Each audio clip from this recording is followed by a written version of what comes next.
Hello audience, কেমন আছো তোমরা? আজকে তোমাদের জন্য নিয়ে আসছি একটা ব্র্যান্ড নিউ ব্লগ ভিডিও। আজকে তোমাদের ব্র্যান্ড নিউ ব্লগ ভিডিওতে যেটা দেখাতে যাচ্ছি সেটা মূল কারণ হচ্ছে গ্রাম বাংলার ঐতিহ্য। গ্রাম বাংলার ঐতিহ্য বলতে বোঝায় আমাদের এই সরিষা ফুলের ক্ষেত। এই সরিষা ফুল এখানে প্রথমে দেখতে পাচ্ছি আমরা সরিষা ক্ষেত উৎপন্ন করছি আমাদের 50 একর জমির মধ্যে।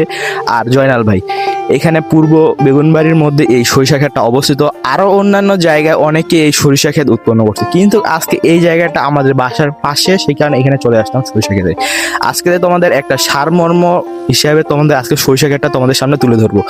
সরিষা ক্ষেতটা আমাদের গ্রাম বাংলার ঐতিহ্য বোঝা যায়। এইখান থেকে আমরা কিছু তেল উৎপন্ন করি এবং এখান থেকে আমাদের বাংলাদেশে কৃষক অনেক টাকা উৎপন্ন করে। সেটা বড় কথা না, বড় কথা হচ্ছে তোমরা আশেপাশে অনেক পার্কে গেছো, অনেক সুন্দর ফুল দেখতে গেছো, অনেক জায়গায় অনেক পাহাড় পর্বত দেখতে গেছো, কিন্তু এই গ্রাম বাংলার বাড়ির পাশে কোনোদিন তোমরা যাই সরিষা ক্ষেতটা ভালো মতো দেখোনি। তোমরা যদি কোনো জিনিস মন থেকে ভালো মতো দেখো তাহলে তোমরা বুঝতে পারবে সেই জিনিসের মূল্য। এখানে আমাদের সরিষা ক্ষেত সম্পর্কে একটা কথা বলার আগে একটা কবিতা বলি। একজন কবি বলে গেছেন, কত পাহাড় পর্বত কত টাকা ফুরাইয়া দেখিতে গেলাম পাহাড় পর্বত দেখিতে গেলাম সিন্ধু, কভু দেখি নাই বাড়ির পাশে দুপা ফেলিয়া একটি ঘাসের উপর একটি শিশুর বিন্দু। একটি ঘাসের উপর একটি শিশির বিন্দু বলতে কতটা মূল্যবান বস্তু বুঝাইছে সেটা শুধু কবি জানেন। সেই কারণে তোমরা শুধু তোমাদের বাসার পাশে এই সরিষা ফুলের ক্ষেত কখনো দেখো নাই, হয়তোবা তাকে কোনোদিন মূল্য দাও নাই।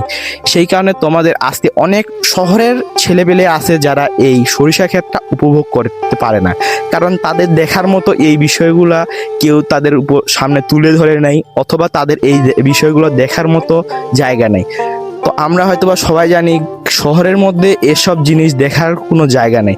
সেই কারণে আজকে ব্লগ ভিডিওগুলোর মধ্যে তোমাদের এই আশেপাশে কিরকম সরিষা গাছ হয় আর সরিষা গাছের ফুল কত বেশি সুন্দর সেটা তোমাদের দেখানোর জন্য আজকে চলে আসি। একটু চারপাশে তোমরা সরিষা ক্ষেতটা উপভোগ করো। এখানে তোমরা চারপাশে সরিষা ক্ষেতটা দেখতে পাচ্ছ, সরিষা ক্ষেতটার ফুল কত সুন্দর। আর তোমরা আজকে ফাটায় ফেলো কারা কারা তোমরা এই সরিষা বাগান দেখতে চাও, আর তোমরা কারা কারা গ্রাম থেকে আসছো অথবা শহর থেকে আসো। আজকে আমি দেখতে চাই কারা কারা তোমরা শহর থেকে, কতজন মানুষ আমার ভিডিওটা শহর থেকে দেখে আর কতজন মানুষ আমার ভিডিও গ্রাম থেকে দেখে। আর এই সরিষা ক্ষেতের মতো আরো কিছু ভিডিও ব্লগ তোমাদের সামনে আনবো কিনা সেই বিষয়ে আজকে কমেন্ট করে যাইও। এখানে আমাদের ক্যামেরাম্যান নসাদ ভাই আছে। নসাদ ভাই আমাদের চারপাশে সরিষা ক্ষেতটা তোমাদের একটু ভালো মতো দেখাচ্ছে। এখন তুমি বলতে পারো এই সরিষা ক্ষেতটা দেখায় লাভ কি? যাদের কাছে এই সরিষা ক্ষেতটা মন থেকে দেখবে তাদের কাছে এর সারমর্ম ফুটে উঠবে। সেই কারণে আজকে এই সরিষা ক্ষেতটা দেখে আজকে আমরা ভিডিওটা শেষ করব। এরকম যদি আরো ভিডিও চান তাহলে আমাদের চ্যানেলটা ফলো, লাইক, সাবস্ক্রাইব করে আমাদের পাশে থাকবে। আসসালামু আলাইকুম।